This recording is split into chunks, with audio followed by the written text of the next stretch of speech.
پیارے دوستو السلام علیکم۔ ایسے گناہ جن کی سزا اسی دنیا میں مل جاتی ہے، مکمل طور پر آگاہی حاصل کرنے کے لیے ویڈیو کو آخر تک دیکھنا اور سمجھنا۔ ناظرین کرام، ویسے تو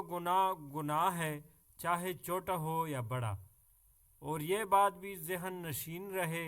کہ کسی گناہ کو ہلکا اور سبک سمجھنے سے وہ گناہ اپنی ماہیت تبدیل کر گناہ کبیرہ ہو جاتا ہے۔ لہذا علماء اخلاق اس بات کی تائید کرتے ہیں کہ کبھی بھی کسی گناہ کو چھوٹا نہ سمجھو، اگرچہ علماء نے خود ہی گناہ کو دو اقسام کی طرف تقسیم کیا ہے، جن میں سے پہلے نمبر پر ہے گناہ صغیرہ اور دوسرے نمبر پر ہے گناہ کبیرہ۔ قیامت کے دن سزا ان لوگوں کو ملے گی جو کسی گناہ کبیرہ کے مرتکب ہوئے ہوں گے، لیکن اگر کسی گناہ کو اللہ تبارک و تعالی کے مقام و منزلیت کے لحاظ سے سوچئے تو پھر کوئی بھی گناہ صغیرہ نہیں ہے، چونکہ انسان کو یہ نہیں دیکھنا چاہیے کہ میں نے تو چھوٹا سا گناہ کیا ہے، بلکہ یہ بھی سوچنا چاہیے کہ میں جس پروردگار کی معصیت کا مرتکب ہوا ہوں وہ بڑا جلیل المرتبت ہے، لہذا یہ گناہ اب صغیرہ نہیں بلکہ کبیرہ ہے۔ حضرت علی ابن ابی طالب رضی اللہ تعالیٰ عنہ نے رسول اللہ صلی اللہ علیہ وسلم سے نقل کیا ہے کہ 3 گناہ ایسے ہیں جن کی سزا اسی دنیا میں انسان کو مل جاتی ہے اور عذاب کو قیامت پر موقوف نہیں کیا جاتا۔ نمبر 1، وہ اولاد جنہیں ان کے والدین عاق کر دے۔ ناظرین کرام، جیسا کہ حدیث میں اشارہ ہوا ہے،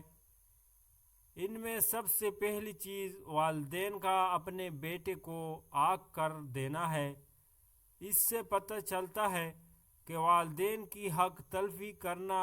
کہ جس کے نتیجے میں والدین اپنی اولاد کو عاق کرے، یہ کتنا عظیم و سنگین گناہ ہے۔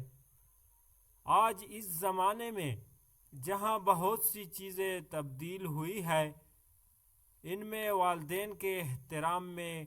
کمی کو بھی ملاحظہ کیا جا سکتا ہے، چونکہ کبھی تو ہم اس طرح اپنے والدین کے ساتھ پیش آتے ہیں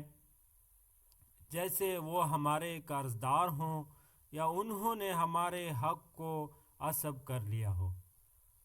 اور کبھی ان کی بے پناہ محبت و عطوفت کو نظر انداز کرتے ہوئے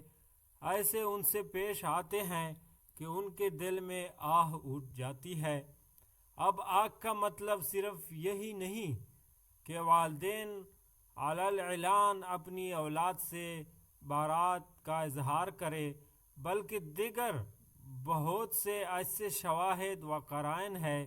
جن سے ان کے عاق کرنے کا علم ہو جاتا ہے، جیسا کہ شیخ عباس محدث کمی نے نقل کیا ہے کہ یہ موارد عاق والدین میں شمار ہوتے ہیں۔ انہیں ناراض کرنا، ان کے دل کو توڑنا، انہیں اذیت پہنچانا، اور اگر یہ چیزیں ان والدین میں سے کسی ایک کے حق میں بھی انجام دی جائے تب بھی اولاد عاق شمار کی جائے گی۔ محدث کمی شیخ عباس نزہہ النواظر فی ترجمہ معدن الجواہر۔ لہذا ہمیں ہر حال میں یہ کوشش کرنی چاہیے کہ ہمارے والدین ہم سے ناراض نہ ہونے پائے، اور ہم والدین کو ناراض کر کے کبھی اپنے پروردگار کو خوش نہیں کر سکتے۔ دوستو، دوسرا وہ گناہ ہے جس کی سزا اللہ قیامت میں نہیں بلکہ اسی دنیا میں انسان کو دیتا ہے، وہ ہے وہ دوسروں پر ظلم ستم اور زیادتی کرنا ہے۔ چنانچہ قرآن مجید میں ظلم کرنے والوں کے لیے ارشاد ہوتا ہے، بسم اللہ الرحمن الرحیم، لہم من جہنم مہاد ومن فوقہم غواش وکذالک نجزی الظالمین، جس کا ترجمہ ہے ان کے لیے جہنم ہی کا فرش ہوگا اور ان کے اوپر اسی کا اڑنا بھی ہوگا، اور ہم اسی طرح ظالموں کو ان کے اعمال کا بدلہ دیا کرتے ہیں۔ تیسرا وہ گناہ ہے جس کی سزا اسی دنیا میں انسان کو ملتی ہے، وہ ہے احسان فراموشی۔ دوستو، احسان فراموشی اور اس شخص کے حق کو بھلا دینا جس نے آپ کے حق میں نیکی و بھلائی کی ہے، بہت بڑا گناہ ہے، اور قیامت کے بجائے اسی دنیا میں انسان کو احسان فراموش کی سزا مل جاتی ہے۔ اب غور کرنے کا مرحلہ یہ ہے کہ اگر کوئی بندہ دوسرے بندے کے حق کو بھول جائے تو یہ گناہ کبیرہ ہے، اور اس کی سزا اللہ اسی دنیا میں ہی دیتا ہے۔ اب اندازہ کیجئے کہ ہمیں اللہ نے کن کن نعمتوں سے نوازا ہے اور ہم اس کا کتنا شکر ادا کرتے ہیں۔ اب اگر ہماری زندگی میں مشکلات کی بھرمار ہے یا ہماری زندگی میں کچھ پریشانیاں ہیں تو ہمیں سوچنا چاہیے کہ کہیں یہ سب اس وجہ سے تو نہیں ہے کہ ہم اپنے رب کی نعمتوں کو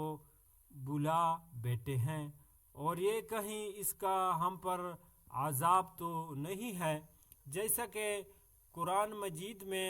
یہ ضمانت لی گئی ہے کہ تم اگر میری نعمتوں کا شکر بجلاتے رہو گے تو میری نعمتیں تمہارے لیے بڑھتی رہے گی، لیکن اگر میرے احسان کو بھول گئے تو میرا عذاب بہت دردناک ہوگا۔ لَإِن شَكَرْتُمْ لَا يَزِيدَنَّكُمْ وَلَئِن كَفَرْتُمْ إِنَّ عَذَابِي لَشَدِيدٌ۔ دوستو، اگر آپ لوگ کو میری ویڈیو اچھی لگی ہے تو اسی طرح اور ویڈیو کے لیے میرے چینل کو سبسکرائب کرتے جانا۔ فی الحال بہت شکریہ۔